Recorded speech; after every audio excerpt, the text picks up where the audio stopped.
Hey guys, Deathletter Magic here, and huge changes coming to the new digital platform MTG Arena. Well, most significantly, two changes. One is September 27th, so 1 week from now, they are going to open up the beta to everybody. So I guess they'll just delete the key entry system. Just everybody can just download it, run it.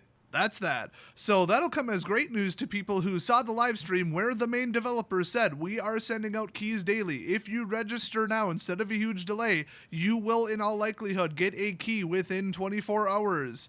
And then that turned out to be 100% false according to about 100 of you in my comment section. And then they gave out 5 keys to each existing person, all of which got eaten up very quickly, and then you still didn't get a key.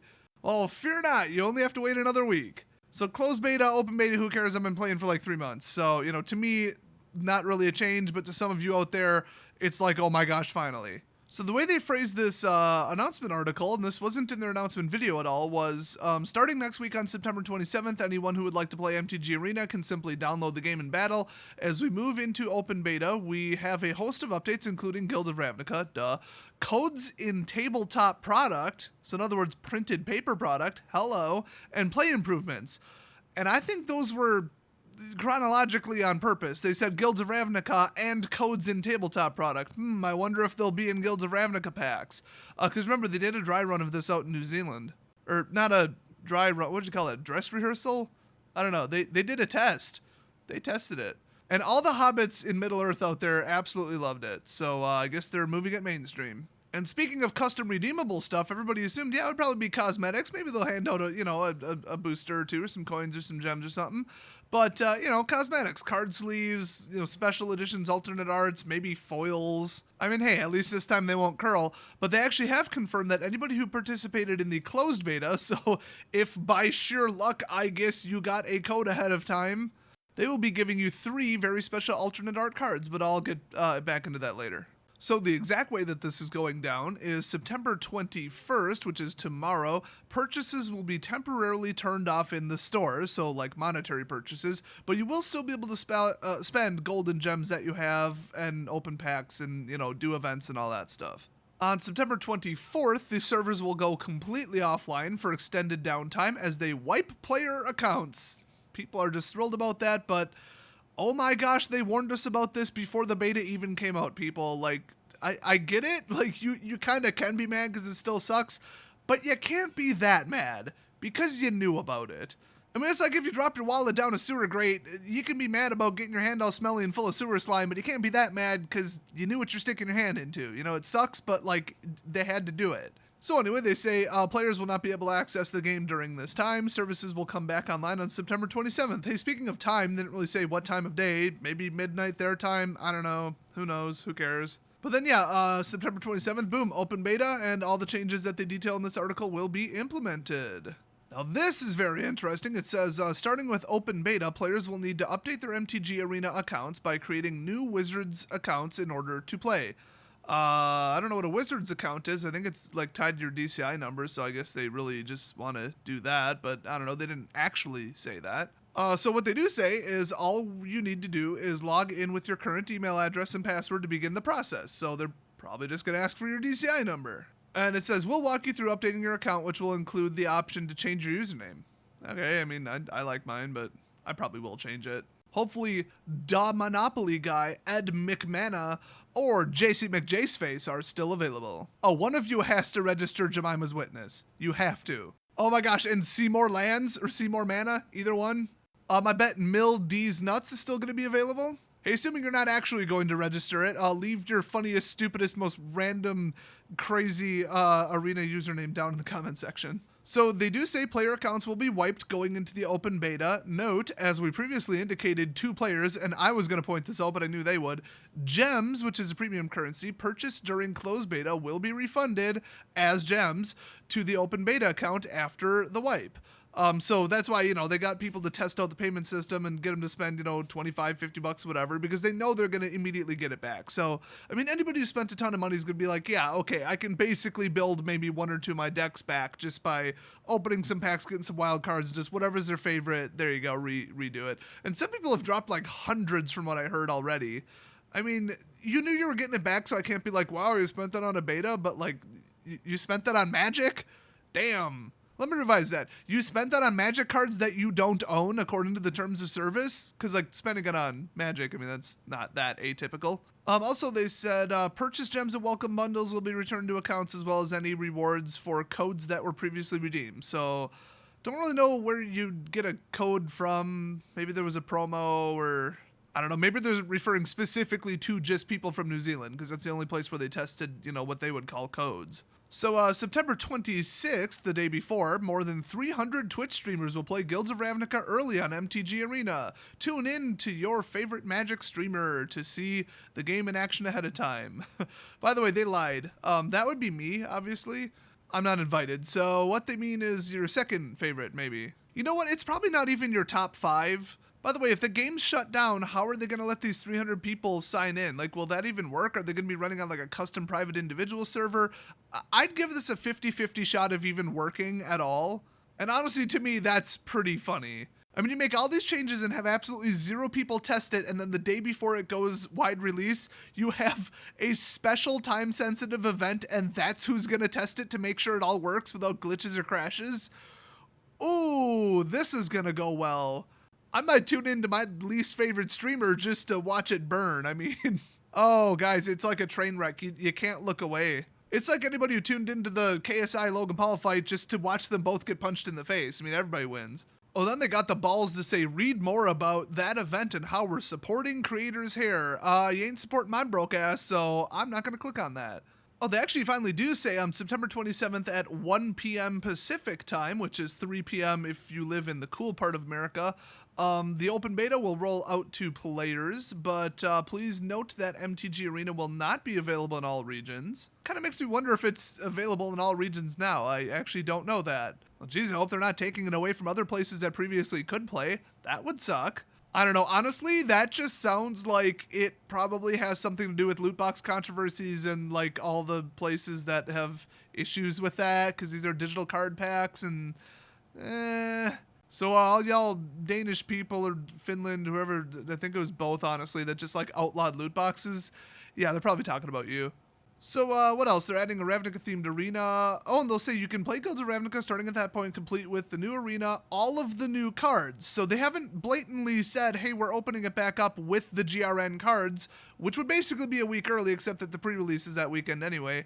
And it says new animations, effects, blah, blah, blah, show your guild pride, whatever. Cool. I'm sure it'll be like, the leader of the, each individual guild will probably be an avatar, profile pic. But, yeah, people were actually saying, well, they're opening it a week early. So are we going to open up the beta on the 27th, have people play with, like, Hour of Devastation, etc. for a week, and then wipe it again? Like, no, I guess we're just getting the cards, so that's kind of cool. I mean, I think that letting people dick around with them online and play around with some decks, even though you got to spend some serious wild cards to build experimental decks and they might not work, and then you get pissed off because you're out of wild cards and then you can't win anything because all your decks suck.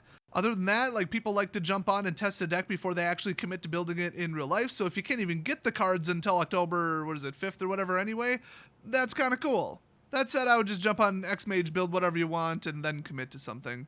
So they finally give out some exact details, if I were to be so generous as to call them that. Select tabletop Guilds of Ravnica product will come with codes that are redeemable for in-game items in MTG Arena. These codes are not available in all regions. Probably Finland again, or wherever the Danish people are from. Daneland, I assume. I actually don't even remember if that's the loot box country. The entire EU just turned on EA, so yeah, that might affect this. But yeah, they don't say which products. Now, if they wanted to like force people to buy alternate products, they'd start putting codes in like gift packs and all the real obscure stuff. If they wanted to be dicks, they could put it in the Deck Builder's Toolkit, which no serious player really wants. I mean, I think they're a fantastic product for new players. But if they start putting codes in there where you get like 5 free boosters, people would suddenly want them, everybody would sell out, and then you'd have nothing to sell to the new players. So I think that would be kind of disastrous, but like the amount of value they would add would make people go after it, maybe. I mean, like, bundles are, well, they're back down to $39.99. They dropped the price back down in case you didn't hear, but you still get 10 boosters, so $3.99 a booster plus all the extra stuff you get. I mean, it's actually a pretty decent value, depending upon how expensive a 36-count box is at your local gaming store. So if they were to just put in a little code for, like, 3, 4, 5 extra boosters, or even up to 10 extra boosters, go full parity like Pokemon, I think people would buy some bundles. I really do. It would actually be somewhat problematic if they put them directly in the boxes, because people who open boxes en masse are just gonna throw the codes up on eBay digital delivery for like 50 cents. There goes the entire economy, and you're handing money to somebody on eBay instead of directly to Wizards for Arena, which would be quite bad. So what if they put them in individual packs? Well, people who sell singles in huge quantities, they'd still end up with a buttload of codes and still be selling them online. So I really don't think they're going to go every pack. I think that would be a little aggressive. Also, they never said it was redeemable for packs or coins or gems. They said items. So what I'm thinking is you buy a Planeswalker deck, boom, you get like an unlockable avatar thing and a profile picture for that Planeswalker that you couldn't have gotten otherwise. Like, you have to unlock it that way. Still think the codes will end up online, but, you know, nobody needs it. It's just like a showy thing. It's just like, oh, cool, I like that Planeswalker and I want them to be my image on the game. And hey, value added. It benefits the customer. So it'll be real interesting to see what they're in. The funny thing is, I probably could find out ahead of time just by calling my distributor, because they have details like that aren't on, you know, they aren't on the public listing page, but they know, like, in case people ask, especially this late into the game here. Oh wow, in the next section, they completely and utterly reiterate themselves, but with the actual times of days. So, 8 a.m. Pacific time, September 24th is when the game goes offline. 1 p.m. is when it comes back online on the 27th. And, let's see, they say you can pre-download the installer now. I guess it'll probably be the same one I just used a while ago, but I guess you just won't be able to put in a code, and then after that date, they'll just stop asking for a code, I guess. I mean, honestly, the details aren't that important. You'll be able to download and play it, and you can download it now if you want, and it's kind of big. You probably should. Also, I fully expect their download servers to go down, although it could be like super flexible like Amazon Web Services stuff, and then it won't. Still, better safe than sorry, trust me. So as for the wipe, because they already know people are going to be pissed even though they saw it coming, if you did play in the closed beta, first of all, thank you. Your play, your feedback, and your experiences, yeah, all the crashes and people acting like dicks and slow playing, helped us to this point. I mean, they've made fixes. Like, they're doing better than most game makers right now by a huge margin. Like, the people they hired really know what they're doing. And they actually introduced them by name and, like, basically gave us their resumes. They're like, this person worked for Valve. This person worked there. I don't know if you guys saw that. So, yeah, like, this is a good product so far. It's well made, which is shocking from Wizards of the Coast. But, you know, the whole team basically isn't from Wizards of the Coast, so that explains that. So they finally say, okay, anybody who participated in the closed beta will receive 1 digital copy each of 3 cards from Guilds of Ravnica Mythic Edition, Teferi, Hero of Dominaria, Ral, Izzet Viceroy, and Vraska, Gorgon Queen. Oh, good. Everybody gets a free Teferi. That's great. And then Ral, the I'd say second worst, but we'll see. And then Vraska, she's just damn good. I don't know if you've seen Gorgon Queen, but she is damn good. In case you didn't catch that, these are the special Borderless Edition, basically masterpieces, from Mythic Edition, which is that $250 crap product that everybody hates. Which confirms special edition, full arts, alternate arts, foils, all that might be coming to the game. Never know. So then they say the first time you log into the game, your account will be asked to update to a Wizards account in order to play. I think it was just like, give them your email and who cares, DCI number was optional and it was tied to nothing. I think that's how it worked before. That's why they're saying this is a little bit different. So if you don't know your DCI number, next week at F&M, literally tomorrow, have your store look it up for you. It is in their system. They punch you in by name, but they also can list off your DCI number. So if you lost that little paper card that you filled out, get that, because I can almost guarantee your, quote, Wizards account is going to be your DCI number, because that's how they track your Planeswalker points.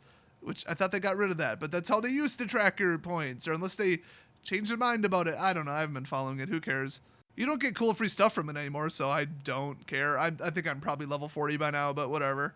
So they say, second, we will do a complete account wipe for everyone in the closed beta. This means that everyone will have all cards, wild cards, golden packs removed from their account, as well as all rankings, quest progress, and deck lists.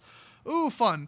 Oh, and about the deck list wipe, if you want to save your deck list because you tuned it and it's perfect and you don't have it memorized, and you want to maybe rebuild it in the future, which, I mean, how would you do that unless it was rotation proof? But if you just want to keep your deck list for whatever reason, they have advised in a completely different article, very helpful, that you click on decks, click on the deck you want to save, and then hit export. And then it says copied to clipboard. If you're not familiar with what that means, it means it's on your copy pasty thing. It's in the ether. So if you open Microsoft Word, LibreOffice Writer, Notepad, that WordPad thing that comes with Windows, anything that can take text, you can just hit paste, and boom, there's the whole deck list, and then you just save it. Print it, save it, put it in Dropbox, do whatever you want. So then they made a very distinct point to say something interesting. They said everyone will start with the same collection, same starting collection, and build from there. Now you're probably thinking, not true. Some people are going to dump $400 into the game on day one and build some crazy ass net deck. To which I would say, what net deck? This is pretending to be post-rotation. Theoretically, you won't have any of the cards from the 4 sets of recycling out. And with the set not even out yet, good luck finding a net deck. I mean, the definition of net decking is copying a deck from tournament results, a top deck from a large-scale tournament, and then playing with that. Assuming you're not going to count somebody's pre-release deck, you're going to have to come up with your deck on your own, except for the rotation-proof stuff you've already built, and basically blue-white control. So just expect everybody to build that immediately, or other people to be like, oh man, no wild cards, and then just kind of BS something together. So yeah, people are probably just going to log in and just blow you up with money, but then they'll outrank you and you won't play with them, and they'll all be stuck playing against each other within probably a couple hours. That's a little funny to me, just a little amusing. I think it's very karmic. Oh, I'm just going to spend my way to instant wins. I'm just going to outspend everybody, pay to win, yay. And then everybody who does it just gets stuck playing against each other. Oh, that is so justice. I love that. Well, I should have skipped the entire first part of this article because they just literally reiterated everything except with all the questions answered and all the details filled in. So they said, here's what will be reimbursed. Any purchases of gems will be reimbursed as gems. Any welcome bundles, which by the way, those are really good deals, will be reimbursed. And yeah, New Zealand only Dominaria code test will reimburse your account with a Dominaria pack. So cool. I didn't hear anything about how that program worked, so the fact that they didn't say packs, plural, makes me wonder how it works. If you have any details of that, leave it down below. Was everybody limited to 1 pack per account? That'd be pretty funny. I mean, it would be a beta test, duh, but it would be pretty funny. And then it even says other code rewards will not be refreshed. So maybe they mean if you turned in more than 1, you'll only get 1, because it says a Dominaria pack. Wow. What a great deal if you redeemed 100 of them. I don't know. They're still a little vague. I don't really get what they're getting at with this. I'm just kind of, reading between the lines there. Now, this is huge. Are you ready for the best news out of all of this, besides you finally getting to play if you were waiting to play? This is the only planned account wipe between now and the full launch of the game. If you participate in the open beta, we do not plan to wipe your account again when the game fully launches. And then in parentheses, because duh, pending some unforeseen circumstance, like a card duplication glitch or disaster, all their servers melting down, or the database just going berserk. It's like a forced wipe. Hackers erasing the database. I mean, they could restore from a backup, but it's the beta. It's still beta. Don't get too excited. It might crash once in a while. Great. But if you get some decks going to make some progress, you will keep it. So that's really nice. Additionally, we're going to be opening up a special Singleton Constructed event September 27th till October 1st. By the way, those are really funny.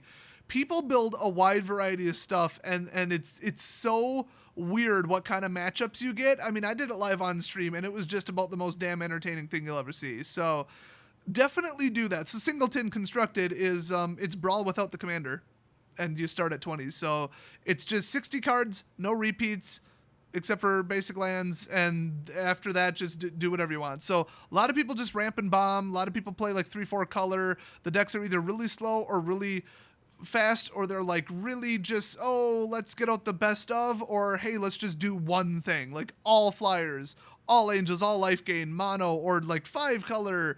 It's completely wild. And I mean, September 27th, the format where you only need 1 of every card instead of 4? Duh, do it. Now get this, the event won't cost any gold or gems to enter at all, but you will need a constructed deck. So I kind of do wonder what the rewards will be. I think that, it won't be the typical 100 through 1,000, but I'm sure you get something. I mean, just for winning games, you get something. So it's basically free play and you don't have to construct a full deck. So, hey. Mono white token dump semi-swarm synergy with Banalish Marshal and Angel backup with a little bit of extra card draw and some colorless assistance and equipment. That is what you want to build. Trust me. Least amount of mythics, least amount of rares, easiest to get, easiest to run, and it's powerful. And you can run all kinds of removal. Trust me, you're going to want to build mono white. Now here comes the controversial part, because this sounds fun to me, but I can appreciate why people would have a problem with this. See if you get where I'm going with this. The big addition is sealed. Gear up for your weekend pre-release with sealed events on MTG Arena. Do I even need to say it? I don't think I need to say it. So you'll get 6 packs to open and build a deck to play against others trying the set out for the first time, just like at a pre-release. And it's at the same time. And you don't have to get off your ass or put pants on. And it's probably not midnight to 6 a.m. That's right. They're directly competing with the special 4-time-a-year event at the LGS. This is going to take people away from the pre-release. If you can just sit on your butt whenever you're free and do it, people are just not going to show up. I mean, pre-release is a riot. People have a ton of fun. The whole gimmick is, yeah, we're all tired and whatever, which is funny because I usually go to bed at 2 a.m., so it's not that hard for me. And I'm usually sharp as a tack at 5 a.m. and just stomping everybody while they make mistakes. Also, I make YouTube videos about literally every single card, so I've read and studied every single card. But I mean, there's the most people, and there's food and extra prizes, and just, it's a whole thing. Like, I don't think it's really going to replace it, but I also don't think that this is going to have absolutely zero impact on it. But I could also appreciate that people who can't make it to it because of their work schedule or they got kids, whatever. I mean, not everybody can just be like, yeah, midnight, woo, midnight to 6 a.m., I'm up for that, literally. Maybe they could just, grab some time, jump on Arena, finish it in like an hour and a half or whatever.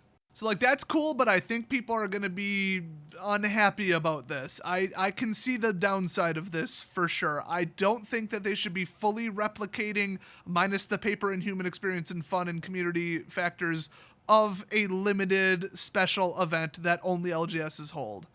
In fact, only WPN locations. So let me know what you think about that down in the comments section. I don't even need to say it. I can already hear you typing. But that's not all. We'll have a new Replica-themed arena for anyone who has ever wanted to battle in the 10th District. Everybody knows 10th District. Best one. They have the really, really nice Denny's. They got a 7-Eleven on 2 different corners. They have Starbucks right across the street from each other. And they got this awesome, like, organic, gluten-free jerky store. Oh my gosh, guys. It is fabulous. Last time I was in the 10th District, I saw 2 Tesla Model S's. So new cards will come with new animations. By the way, if you haven't seen the giant like siege worm looking thing, the little armored worm thing, they were showing that off on social media the other day. It's a little, I'd say, over the top, but nah. With how powerful that is, I'd call it appropriate. But it is really something. That animation is going hard. But I mean, the bigger the better. I really like the board wipes and stuff, and the settle the wreckage where like the whole screen freaks out and you think you might be having a stroke, but then you're like, oh, that's right, I can't settle the wreckage. I get into that. It adds a lot. What they need to do is add a table flip animation because, as they put it, a game of Magic will feel real, like seeing the Golgari wrapping their tentacles around Izzet Mage's foot while they desperately toss lightning around the arena. Yeah, speaking of Izzet, table flip. Because if I go up against Izzet and they're just like, I cloned my Gutter Snipe and got out the Gutter Snipe wall and then did an opt, so you took 2 damage, and then on top of that, there's a shock, so you took 2 damage and then 2 more damage, and then my Storm counter went up by 1, and then this went off, and then my graveyard has this in it, and then I destroyed all your creatures and then split the spell, and yeah, I'm going to want to send that table into orbit. Like, I want to see that thing flip, and then it just fades to a table in orbit around Earth. That's the animation I want. Maybe somebody at Wizards will make that happen. So you thought the bombshells were done dropping? Wrong. Here we go again. This is huge. This is literally the biggest news since they announced that Arena was a thing, okay? When the open beta starts, they're changing the card pool to be, just stuff that's legal. So you get, stuff from the following sets: Ixalan, Rix, Dominaria, M19, and Guilds of Ravnica, obviously. We are committed to ultimately providing a format for MTG Arena post-rotations. Hey, remember when they made it as clear as freaking day that Arena would be standard only? They aren't adding Modern, they aren't adding Commander, they aren't adding anything. It is going to be standard, and nobody knew what they were going to do when it rotates. And this time when there's a rotation, they're just doing a full account wipe, so people still don't know what they're going to do. Everybody assumed they'd just take all their existing cards and every 16 would turn into 1 wild card, something like that, just whatever. anything would be better than you just lose all your cards are illegal, screw you, because that's like so much harsher than even paper. But you heard it here, folks. We are committed to ultimately providing a format for MTG Arena post-rotations. So once we have settled on how set rotation works next year, we will likely return previous sets to the system, including Kaladesh, Aether Revolt. Oh, pardon me, I said it correctly that time. Aether Revolt, I meant to say incorrectly. Amonkhet and Hour of Devastation. By the way, that's a very old joke on my channel in case you missed that video. Sounds like they just worked on all those card mechanics and now they're flying out the window. So they just wanted to bring it back and all the animations and stuff. Not a very strong reason if you ask me. But they're also not going to program in every card ever, because that would take forever. So are they bringing back Extended? Which Extended was like, I mean, they changed it so damn many times, but basically Standard times 2. So it was rotating, it did not have a static start point like Modern did, but it was longer than Standard, usually about double the size. They changed it so damn many times I almost feel bad saying that, but that's approximately what it was. So imagine being able to play back to like Theros right now, like that would be Extended, something in that neighborhood, I don't know. Or maybe BFZ. Well, like I said, they changed it so many times it could be either. So will they have like a freeform, free-for-all, whatever, build whatever you want, anything in your card pool, who cares? Or will they do strictly Extended and then eventually rotate it out? Or are we seeing the creation of a new Modern? Or the starting point is Kaladesh? And on Arena, you'll just always be able to build back to that point. That'll be the start, and they'll never get rid of the cards. I'm thinking so, because, I mean, they didn't just say, oh, we'll let you play with them longer in some little side event, and then we'll rotate them out a year later. They're kind of implying that it'll be legal forever. So I'm thinking freeform, just no rules. That is huge. Now, since I have very little interest playing formats that aren't Standard, because the more cards you add, the more broken it gets. So, I mean, if I wanted to play Modern, I'd play Modern. On Frontier's a freaking joke, and Extended was pretty cool, but whatever. Like, I want to play Standard. I want what I build in paper to match what I'm playing on Arena, give or take. So if they're just like, you can still play with these cards, sort of, that might be their trade-off for giving you absolutely nothing when the cards cycle out. They're like, oh, you can keep the cards, you just can't run them in, 90% of the events. I'd rather they nuke the cards and give me a couple wild cards. I really would. But, I mean, I've been telling them they need to bring back Extended for a while now, so, I mean, if you're into it, if you like Extended and Modern and, just other block constructed, which by the way, that might be it too. They might just say, the Kaladesh block constructed, and hold special tournaments on a rotation. So you basically got to build vehicles or energy, boom, and then do it. That would be kind of cool. I mean, I hate kind of putting together an entire Toon deck just for one event that only goes on for a week, which is basically how they've been doing things lately. Like 60-card Singleton. But it would be cool. I mean, it's a little flashback.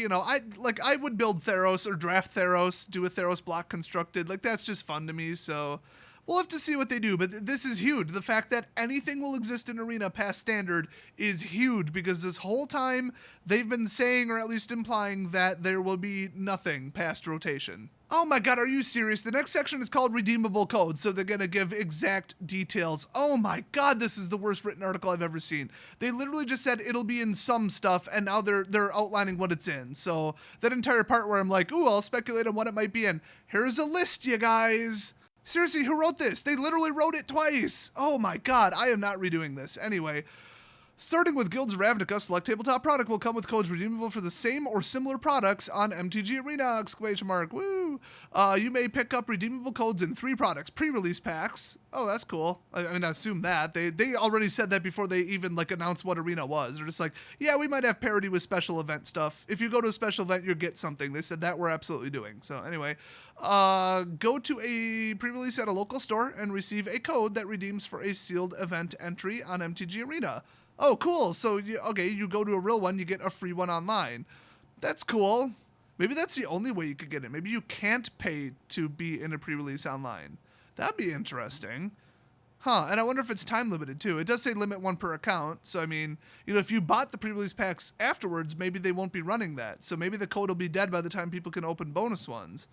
But if you go to multiple pre-releases, like one on Friday, Saturday, one on Sunday or whatever, you'll end up with 3 codes. You can probably sell it real quick for a couple bucks online and then let somebody else do it. But if it's as convoluted as that and they don't let people just purely purchase digital entries to it, they'd have to go through one of the cards.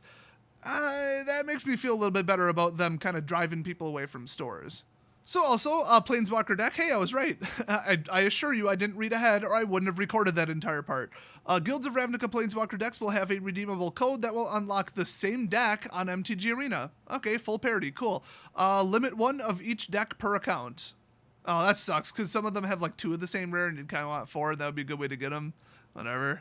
The only way to get the front card is a wild card too, by the way. Anybody who built a White of Johnny deck knows what I'm talking about. I think that'll drive sales though, because those things are dirt cheap. Anyway, booster packs. Some Guilds of Ravnica booster packs may contain a non-unique code. Non-unique? So it's going to take people 5 seconds to leak that online and then everybody will redeem it. What the hell is the point of that?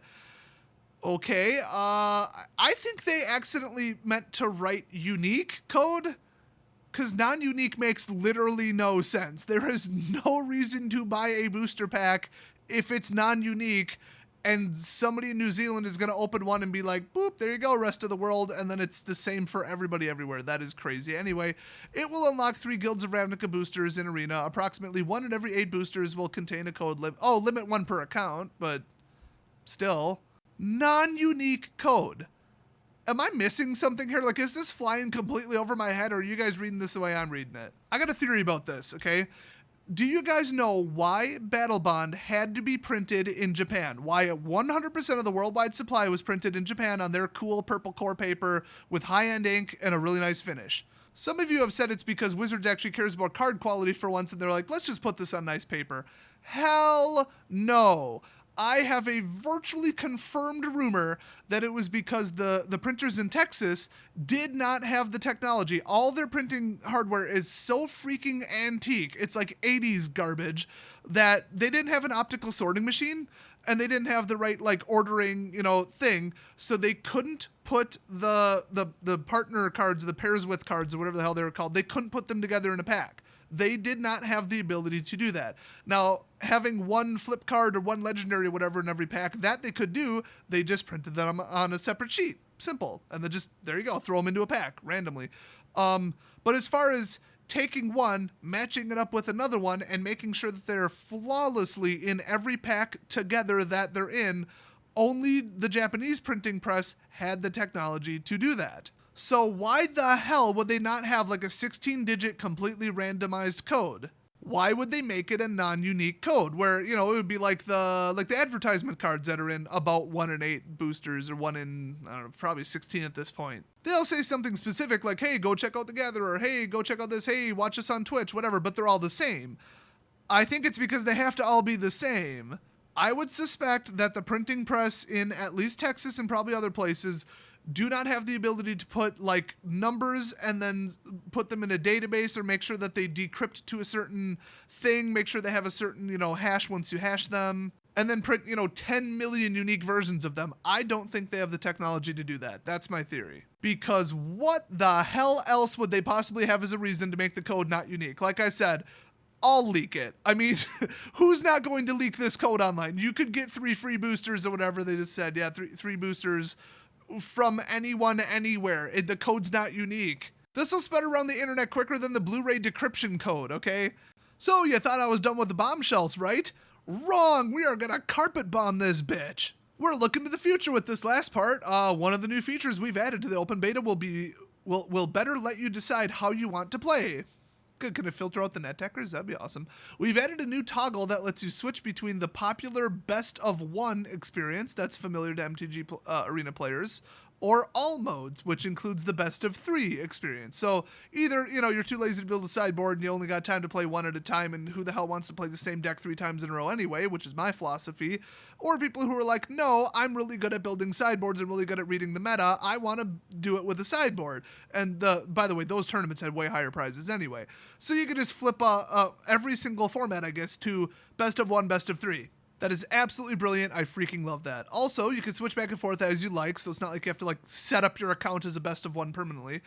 Toggling to one or the other will let you see the play opportunities best suited to those experiences. So I guess they aren't guaranteeing that every single tournament, every single type, like all Singleton, all this, all that special events will be 1 or 3, but it'll just show you what you want to play.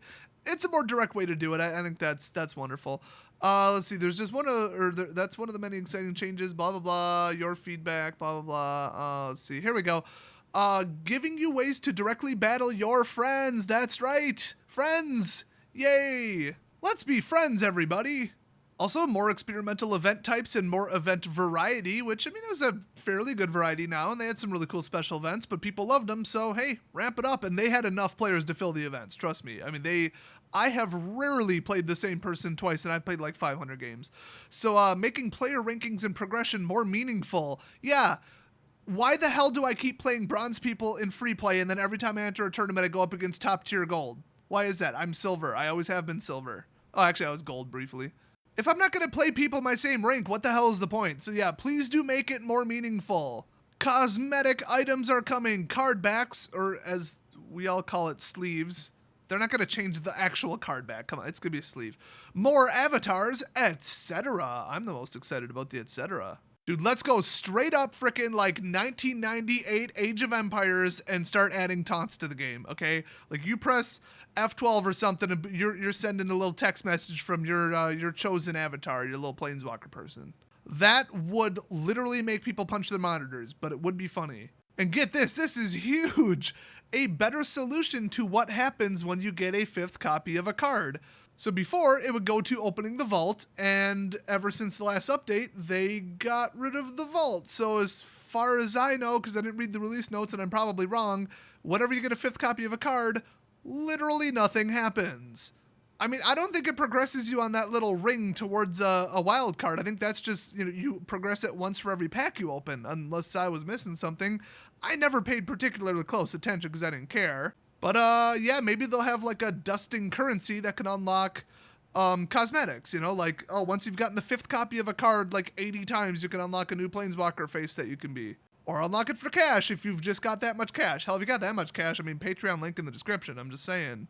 I think like my $5 or $10 tier on Patreon is like I'll Photoshop a picture of your grandma's face onto like whatever the hell you want. It's not that specific, it's more generic, but I got some pretty damn good reward tiers, I'm just saying. So they do end up, after getting everybody excited, saying, in the short term, the development team's focus will be on the stability and bugs. As it should be, this is a beta. They shouldn't be looking at, oh, exciting new features. People already love it. Like, you don't gotta sell it any harder or make it even more amazing. It's already fantastic.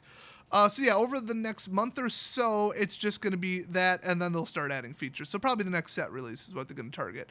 And they also said they're going to be welcoming in a lot of new players, which is true, because they sure as hell weren't sending out a lot of keys to people. So they just want the core game to be running smoothly and provide a fun experience in the open beta before refocusing our attention on bringing new features to the game. Very smart, proper way to do it. They must have a really good project manager. We're excited about the opportunities ahead for MTG Arena, and we'll be listening and working constantly to make the game experience engaging and fun. Thank you. You're welcome. By the way, everybody, day one, just build an all-rats deck. You're welcome for that too. I mean, I'll be honest with you, I don't drink, but even I'll admit, you gotta be pretty drunk to play that deck on Arena. But me streaming at 2 a.m. ain't that different. I mean, I'm gonna throw that out there too.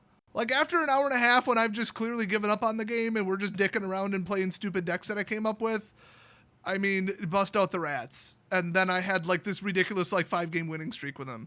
I feel like about a minute ago I should have checked if the rats are still gonna be legal, but I'm pretty sure they are. So you know what? Screw it. Let's go with it. Hopefully they're not cycling out. So, yeah, get ready to play it, download it immediately, build rats and build a Singleton, participate for free. Oh, and if you haven't seen their official announcement trailer on the official Wizards YouTube page, it is awesome. I am not even exaggerating. I'm not being sarcastic. It's awesome. Don't want to ruin the surprise for you, but there's a famous, awesome Hollywood actor in it.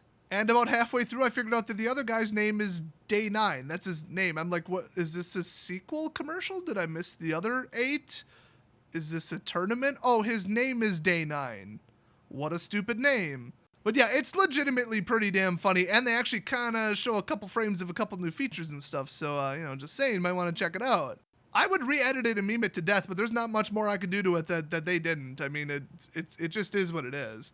So check that out. Thanks for watching this whole thing. I know this is a long video, but there was a huge amount to discuss. This is like the biggest thing that Wizards has brought out, like, ever. Like, I'd say this is bigger than MTGO, not like economically, but like excitement-wise and significance. And these are huge, just pull a 180 changes over what they were doing before. So, Yeah, like having things past standard, I still can't get past that. Changing the whole dusting system, everything. I mean, this is huge news. So once again, thanks for watching. If you want more awesome news, reactions, decks, updates, meme edits, everything, hit that subscribe button. Thanks for watching, and I'll see you guys next video.